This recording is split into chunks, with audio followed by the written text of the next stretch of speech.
but they build the local economy, and they've been very consistent in that message. I think those are true guerrillas. Yeah. Well, and that's one of the things, too, and it kind of goes along with something I just had a thought of earlier today, was if you really think about this is niche marketing. Yeah. That's all it really is. It's a way of finding a more specific target market of the people who actually you totally resonate with, and it gives you exactly that purpose. You find better customers, they appreciate you more, and you can actually charge a higher price for it because of the fact that they appreciate that environment, that message or that experience. Mm-hmm. And this is something that translates to the non-green world too, of course. Yeah.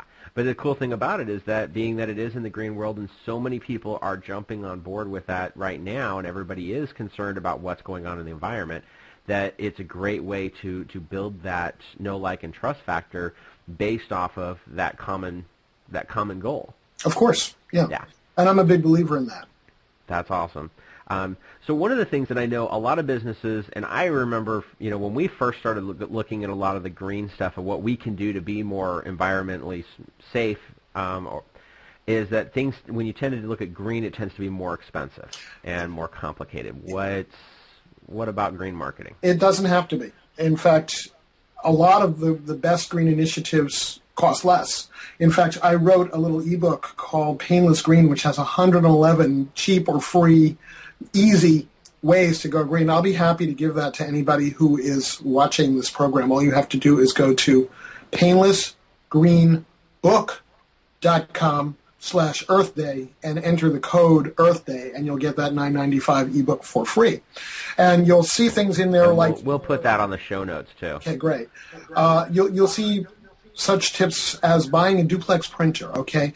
Back in, I think, 2007, my laser printer was conking out. I needed to replace it, and I did a little searching because I had wanted a duplex printer before that, and they were unaffordable.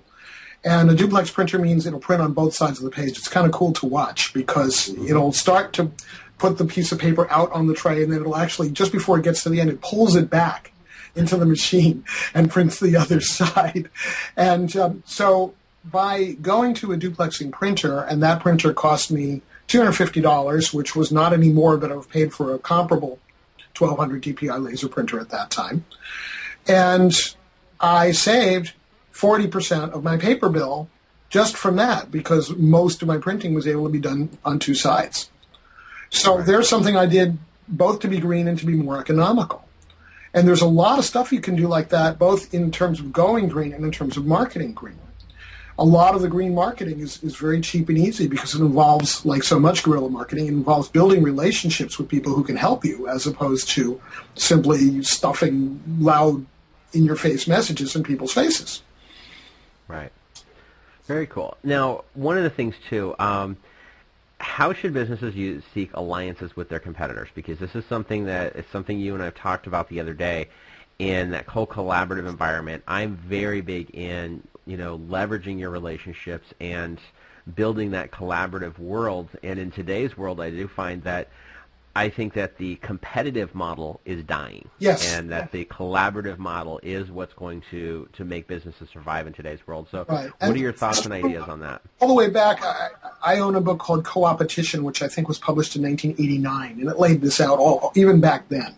Awesome. It's not anything new, but what's new, I think, is the widespread acceptance. We're getting out of what they teach you in so many MBA programs that you have to be a cutthroat, you have to be nasty to your competitors. It doesn't work.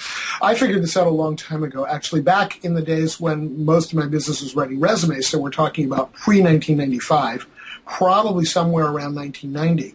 I noticed that there was a new resume shop listed in the phone book when I got my new phone book, and I called up the guy and I said, I just wanted to welcome you, and I've been writing resumes here for a long time, and if I can be of help. And he was rude. He was nasty. He didn't want to hear from me. Mm-hmm. And by the time the next phone book came out a year later, he was gone. Yeah. And I'm still here. And that's what happens in today's world. And with that, what if you want to build that relationship and that collaboration with somebody, and they start acting that way? What would you suggest somebody turn around and do? Listen, and you say there are plenty of other people I can collaborate. You don't want to; it's your funeral. And I find that a lot of my work comes to me from referrals, and a lot of that comes to me from competitors. And, basically a competitor is somebody who I haven't yet figured out how to co-market with. Look at Jay and I, in a sense, are competitors. He's a marketing strategist. He's a marketing author. By joining forces with him, I get to have access to his 90,000 or so guerrilla marketing members. I get to have the credibility that he brings to the enterprise. The biggest name in marketing in the world at this point, I think, is guerrilla marketing. And probably the third or fourth biggest name is J. Conrad Levinson, whose name is on all the guerrilla marketing stuff. Exactly. And, I, for the rest of my life, nobody can ever take this away from me. I'm a guerrilla marketing author. And it also made it easier to approach Green America, with which we did our launch promotion, and to get a very nice contract from John Wiley and Sons, and to get Stephen M. R. Covey, a world-class author in his own right, who wrote The Speed of Trust, and who is the son of the Seven Habits, Stephen Covey. And, to pull him in, being able to say that Jay Levinson was excited about the idea that he was considering writing the foreword, I think is what got him to write the foreword. Plus that he loved the book. Right. I got a wonderful email from his assistant about his process going through, and he's like, yeah, oh, yeah, this is good. So obviously it's easier to build alliances when you do really quality work in the first place. And I certainly believe in that. So, now as I am parlaying this into speaking internationally, for example, I went to Istanbul, Turkey to give a speech last year. I'm going, I think, to Bangladesh this year to talk, and I get paid for this. And it's easier. I can't tell you, that's because you're a guerrilla marketing author. That's definitely why it happened. But I suspect it has something to do with it. It's one part of the credentialing process that I believe in very strongly, as is the large number of media citations I always get. And the, if you Google me, you get a lot of stuff coming back. And I try to keep a fairly high profile. And all of these things, the endorsements, Guerrilla Marketing Goes Green, just that book has 50 endorsements. And we're talking about people who are known in their industry. Some of the top marketers in the world, like Mark Joyner, Bob Bly, have endorsed that book. Some of the top environmentalists in the world, like Jacqueline Ottman and Joel McCower, who are two of the most important people in the green marketing world. And lots of other people, some of them famous, some of them not. That adds credibility. When I am able to say 6 of my books have either won awards and or been translated or resold to a foreign publisher, that adds credibility. All this stuff together creates a juggernaut that I'm somebody you should pay attention to. Well, and that's one of the things from an entrepreneur standpoint. I love that you kind of laid out that groundwork, because look at all the different things that you did with that. You built the collaboration with Jay to begin with, which then brought in the testimonials, the endorsements, which then led to, building that bigger picture. And one of the biggest principles, and this is a little bit off of the green subject specifically, is the fact that you do a lot to get yourself out there. You use publicity, you use your book, all these different tools, and the tools themselves are not necessarily expensive. No, they're not. Yeah. For example, I was quoted or cited in 143 news stories in 2011 and 131 in 2010. The vast majority of those was because I subscribed to services that supply me with a steady stream of reporters looking for story sources.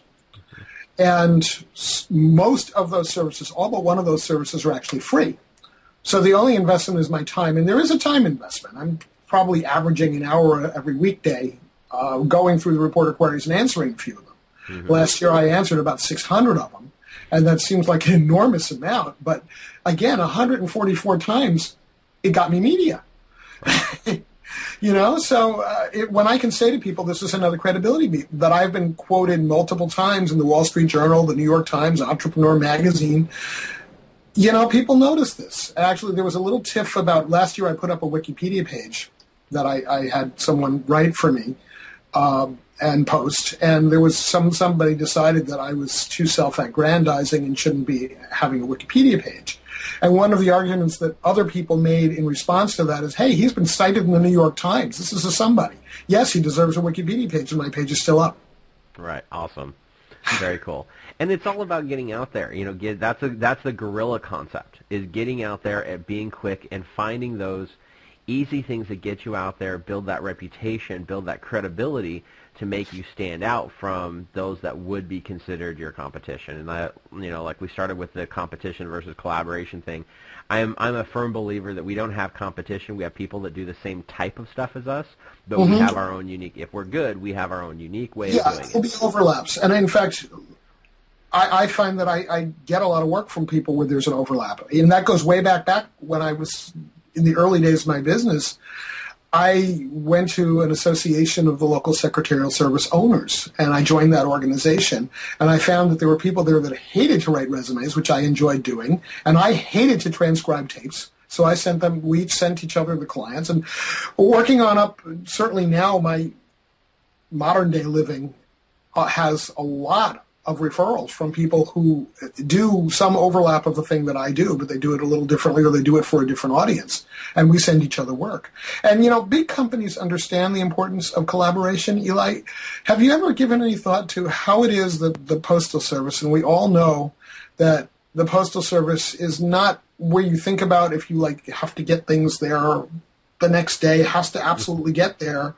Right. Yet they offer express mail. And express mail is guaranteed next day delivery.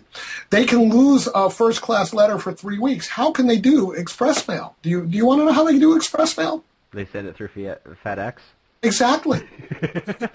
FedEx does the airport-to-airport transportation of express mail as part of a multi-pronged partnership. That's also why there are FedEx drop boxes in front of almost every post office in the country.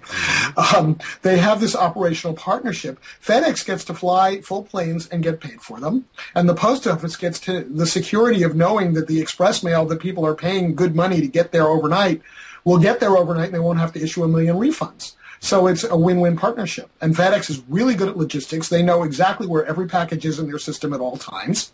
And the post office has geographic coverage that FedEx can't match.